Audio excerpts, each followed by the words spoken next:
गणपति जी की अनसुनी सच्चाई। नमस्कार दर्शकों, आप देख रहे हैं @चांदनी मिश्रा ऑफिशियल 11, जहां हम आपको सुनाते हैं ऐसी रहस्यमयी, रोमांचक और भावपूर्ण कथाएं जिन्हें सुनकर आपके रोंगटे खड़े हो जाएंगे और आपका मन भक्ति, उत्साह और साहस से भर उठेगा। प्रिय दर्शकों, आज हम आपको एक ऐसी कथा सुनाने वाले हैं जो आपने पहले कभी नहीं सुनी होगी। यह कथा है गणपति जी की अनसुनी सच्चाई की। उनके जन्म से लेकर कलयुग में कल्कि भगवान की सहायता तक, एक ऐसी यात्रा जिसमें अद्भुत चमत्कार, गुप्त रहस्य, दिव्य ऊर्जा और मनुष्य के मन की लड़ाइयाँ शामिल है। तो अपने मन को शांत कीजिए, आंखें बंद कीजिए और मेरे साथ चलिए उस अद्भुत संसार में जहाँ गणपति जी स्वयं आपके जीवन की राह दिखाएंगे। चलिए शुरू करते हैं। दर्शकों, कल्पना कीजिए, बर्फ से ढकी हिमालय की चोटी पर एक दिव्य प्रकाश फैल रहा है। वहां माता पार्वती तप कर रही है।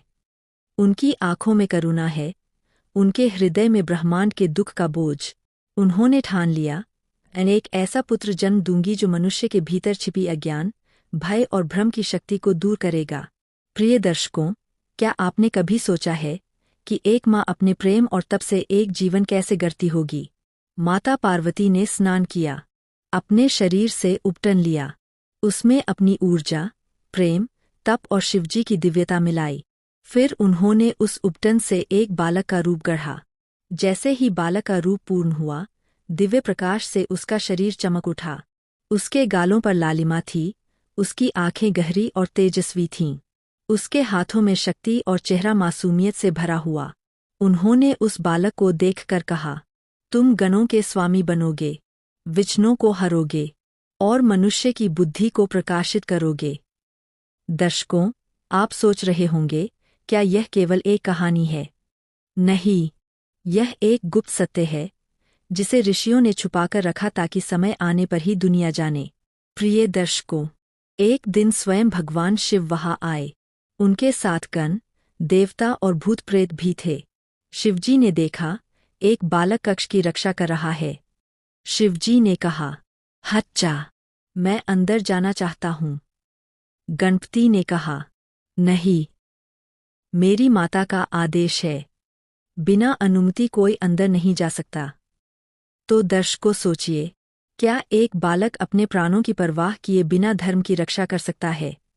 गणपति जी ने यही किया। शिवजी ने इसे चुनौती समझा।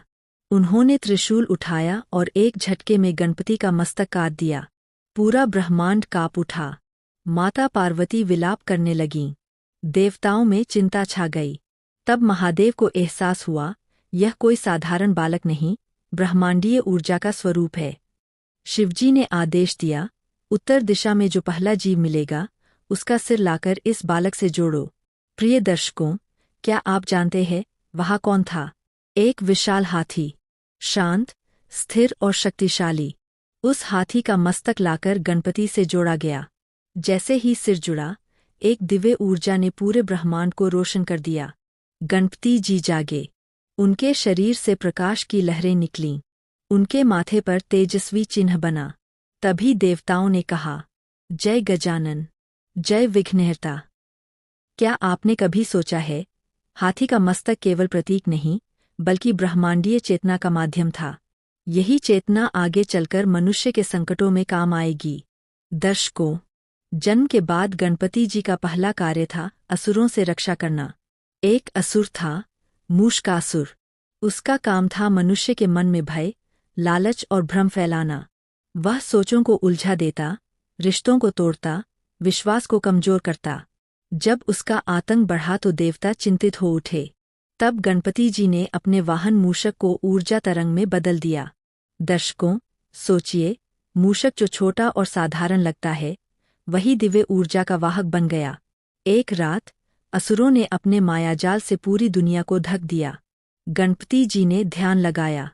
गंग गणपते नमः का उच्चारण हुआ। उनकी चेतना से प्रकाश की लहर निकली और असुरों के भ्रम के जाल को चीरते हुए उनके केंद्र तक पहुंची। अगली सुबह असुरों की शक्ति नष्ट हो चुकी थी। देवताओं ने जयघोष किया, गणपति बप्पा मोरया। तो दर्शकों, क्या आप जानते हैं कि यही मंत्र आज भी संकट के समय शक्ति देता है। यही मंत्र मनुष्य के मन में प्रकाश भर देता है। दर्शकों, संकट केवल युद्ध का नहीं होता, ज्ञान का भी होता है। ब्रह्मा जी ने वेद रचे, पर इतनी गहराई थी कि कोई उन्हें समझ नहीं पा रहा था। महर्षि व्यास चिंतित थे। तभी गणपति जी प्रकट हुए। उन्होंने कहा, मैं तुम्हारी वाणी को अमर करूंगा। तुम बोलो, मैं लिखूंगा। लेकिन उन्होंने एक शर्त रखी, तुम निरंतर बोलोगे, बिना रुके, और मैं हर शब्द को ध्यान से समझकर लिखूंगा। दर्शकों, क्या आपने कभी सोचा है कि महाभारत जैसे ग्रंथ की रचना कैसी होगी? व्यास जी बोले और गणपति जी ने अमर लेखनी से शब्दों को अमर कर दिया। यही ज्ञान आज भी हमारे जीवन का मार्ग है। प्रिय दर्शकों, समय बदलता गया। त्रेतायुग और द्वापर के बाद कलियुग आया। मनुष्य की इच्छाएं बढ़ी, संतोष घट गया। धन के लिए संघर्ष, रिश्तों में कलह, तकनीक के साथ मानसिक तनाव, सब बढ़ने लगा। लोग पूजा को केवल कर्मकांड समझ बैठे। सेवा और त्याग की जगह दिखावा, लोभ और प्रतिस्पर्धा ने ले ली। लेकिन गणपति जी कहीं दूर नहीं गए थे। वे उन लोगों के मन में थे जो संकट में उन्हें पुकारते थे। प्रिय दर्शकों, क्या आप भी कभी मानसिक तनाव में उन्हें याद करते हैं? यही तो उनकी शक्ति है। जो सच्चे मन से पुकारे, वहाँ वे सूक्ष्म रूप में पहुँचते हैं। दर्शकों, जैसे जैसे कलियुग का अंधकार बढ़ा, अधर्म चरम सीमा पर पहुंचा। समय ने संकेत दिया, कल्कि भगवान अवतरित होंगे।